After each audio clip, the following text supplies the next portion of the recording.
ನಮಸ್ಕಾರ ಬಂಧುಗಳೇ, ಇಬ್ಬನಿ ನ್ಯೂಸ್ಗೆ ಸ್ವಾಗತ. ಕೂಡ್ಲಿಗಿಯಲ್ಲಿ ಕರ್ನಾಟಕ ಮಾದರ ಮಹಾಸಭಾ ಅಸ್ತಿತ್ವಕ್ಕೆ. ವಿಜಯನಗರ ಜಿಲ್ಲೆ ಕೂಡ್ಲಿಗಿ ಪಟ್ಟಣದಲ್ಲಿ ಕರ್ನಾಟಕ ಮಾದರ ಮಹಾಸಭಾ ಅಸ್ತಿತ್ವಕ್ಕೆ ಸದಸ್ಯತ್ವ ಪಡೆದು ಸದೃಢಗೊಳಿಸಬೇಕು ಎಂದು ಕಲ್ಲಳ್ಳಿ ಬಸಪ್ಪ ಕರೆ ನೀಡಿದರು. ನಿನ್ನೆ ಎಂದರೆ ಜುಲೈ 18ರಂದು ಪಟ್ಟಣ ಕೂಡ್ಲಿಗಿ ಪ್ರವಾಸಿ ಮಂದಿರದಲ್ಲಿ ಕರ್ನಾಟಕ ಮಾದರ ಮಹಾಸಭಾ ಕೂಡ್ಲಿಗಿಯ ನೂತನ ಘಟಕ ಅಸ್ತಿತ್ವಕ್ಕೆ ಬಂದಿದೆ. ಕರ್ನಾಟಕ ಮಾದಿಗ ಮಹಾಸಭಾ ಸಂಘಟನೆಯ ರಾಜ್ಯಾಧ್ಯಕ್ಷರು ಹಾಗೂ ಸಚಿವರಾದ ಡಾ ಕೆಎಚ್ ಮುನಿಯಪ್ಪ ಮತ್ತು ಮಾಜಿ ಸಚಿವರಾದ ಹಾಗೂ ಸಭಾದ ರಾಜ್ಯ ಕಾರ್ಯದರ್ಶಿಯಾದ ಎಚ್ ಆಂಜನೇಯ ಅವರ ನೇತೃತ್ವದಲ್ಲಿ ಸಂಘಟನೆಯು ಪ್ರಗತಿ, ಪ್ರಬಲತೆ ಹಾಗೂ ಸದೃಢತೆ ಹೊಂದುತ್ತಿದೆ. ಜಿಲ್ಲಾಧ್ಯಕ್ಷರಾದ ನಿಂಬಗಲ್ ರಾಮಕೃಷ್ಣರವರ ನಿರ್ದೇಶನದಂತೆ ಜಿಲ್ಲಾ ಖಜಾಂಚಿ ಹಾಗೂ ವಕೀಲರಾದ ಡಿಎಚ್ ದುರ್ಗೇಶ್, ಮಹಾಸಭಾದ ಜಿಲ್ಲಾ ಯುವ ಮುಖಂಡರು ಹಾಗೂ ಕರ್ನಾಟಕ ಪೌರ ನೌಕರರ ಸಂಘದ ರಾಜ್ಯಾಧ್ಯಕ್ಷರಾದ ಜಿ ಪ್ರಭಾಕರ್ ಹಾಗೂ ಜಿಲ್ಲಾ ಕಾರ್ಯಕಾರಿಣಿ ಸಮಿತಿ ಸದಸ್ಯರಾದ ಬಿ ಅಕ್ಷಯ್ ಕುಮಾರ್ ನೇತೃತ್ವದಲ್ಲಿ ಪದಾಧಿಕಾರಿಗಳ ಸಭೆ ಜರುಗಿತು. ವರದಿ ಜೆ ಸೊಲ್ಲೇಶ್, ಕೂಡ್ಲಿಗಿ.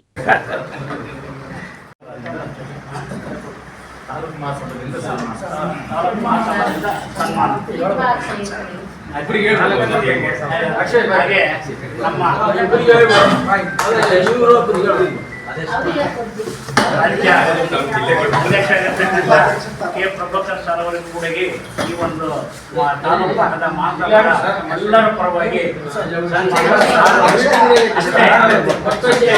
ಅವರಿಗೂ ಕೂಡ ನಮ್ಮ ಅಧ್ಯಕ್ಷರಾಗಿರ್ತಕ್ಕಂಥ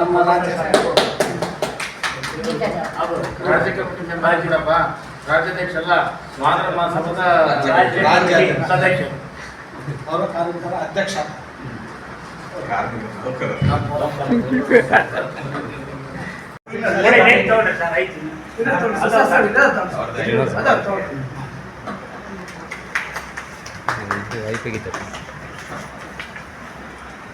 ಡಾಕ್ಟರ್ ಕೆಎಚ್ ಮುನಿಯಪ್ಪ ಸರ್ ಇವರ ಆದೇಶದ ಮೇರೆಗೆ ಕರ್ನಾಟಕ ಮಾದರ ಮಹಾಸಭೆಯ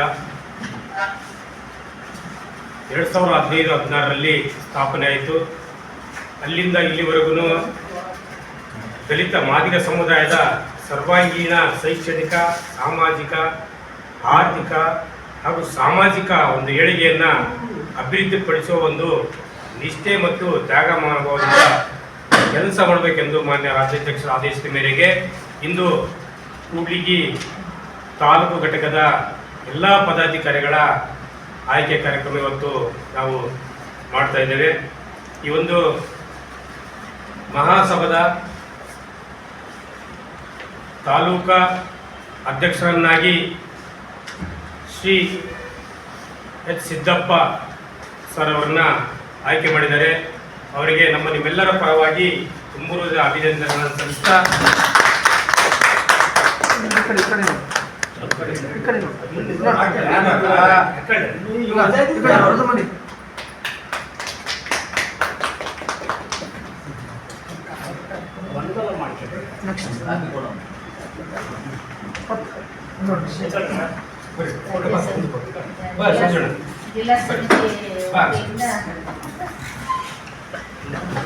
ಜಿಲ್ಲಾ ಸಮಿತಿಯ ವತಿಯಿಂದ ತುಂಬ ಹೃದಯದ ಅಭಿನಂದನೆಗಳು.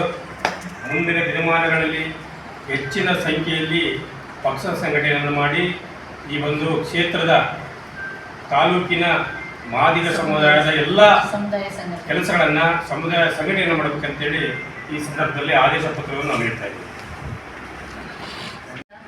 ವೇದಿಕೆ ಮೇಲಿರ್ತಕ್ಕಂಥ ಹಿರಿಯರು ಮತ್ತು ಈ ಒಂದು ಮಾದಿಗ ಮಹಾಸಭಾದ ಅಧ್ಯಕ್ಷರಾಗಿರ್ತಕ್ಕಂಥ ಸಿದ್ದಪ್ಪ ಸರ್ ಅವರೇ ಹಾಗೂ ಹಿರಿಯರಾಗಿರ್ತಕ್ಕಂಥ ನಮ್ಮ ಮಾವನವರಾಗಿರ್ತಕ್ಕಂಥ ಬಸಪ್ಪ ಸರ್ ಅವರೇ, ಹಾಗೆ ದುರ್ಗೇಶ್ ಅವರೇ ಮತ್ತು ಪ್ರಭಾಕರ್ ಅವರೇ ಮತ್ತು ತಿಪ್ಪೇಸ್ವಾಮಿ, ನಮ್ಮ ಶಿವರಾಜು, ಇಲ್ಲಿರ್ತಕ್ಕಂಥ ಎಲ್ಲ ಅಕ್ಷಯ್ ಮತ್ತು ಪತ್ರಿಕಾ ಮಾಧ್ಯಮದವರೇ, ಇವತ್ತು ಏನು ಇಲ್ಲಿವರೆಗೂ ಎಲ್ಲರೂ ನಾವು ಮಾತಾಡಿದ್ದಾರೆ.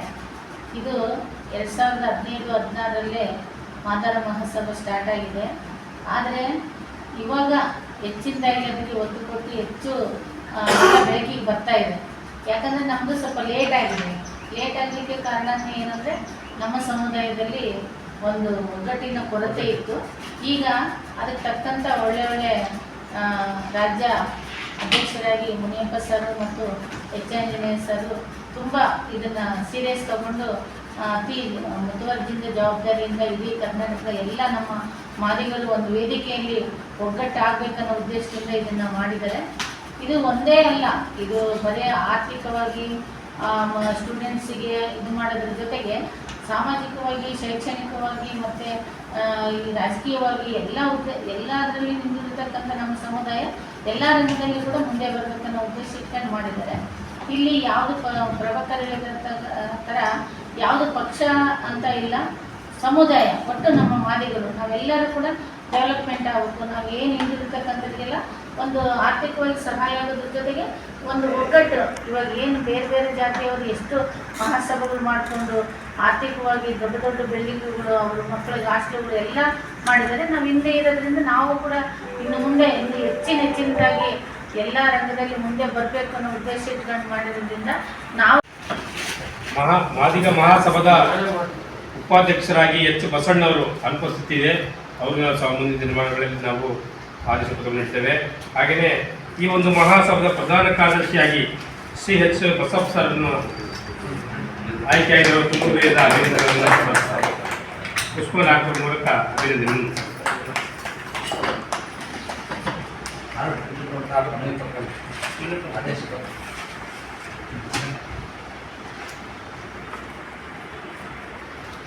ಗೌರಪ್ಪ ಸರ್ ಇವ್ರಿಗೆ ಆದೇಶ ಮೂಲಕ ನಾವು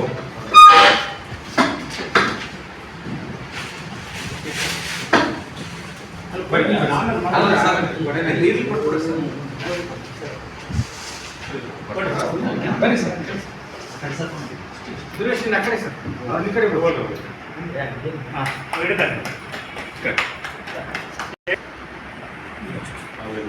ಕಾರ್ಯಕಾರಿ ಸಮಿತಿ ಸದಸ್ಯರಾಗಿ